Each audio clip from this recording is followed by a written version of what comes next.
तुला राग असह्य होतो ना, आणि इतका अनावर होतो की समोरच्याला काय करू आणि काय नको असं वाटतं, आणि मग तू सरळ कुठलाही विचार न करता बोलत सुटतोस, हो ना?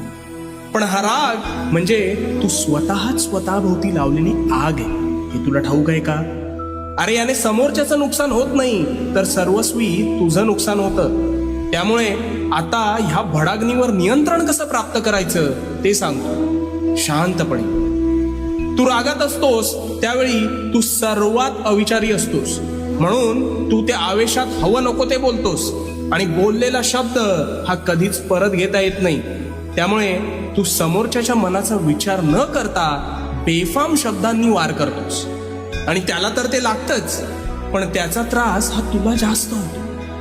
मग जेव्हा तू शांत होतोस तेव्हा तुला वाटतं आपण फार बोलून गेलो का? हो,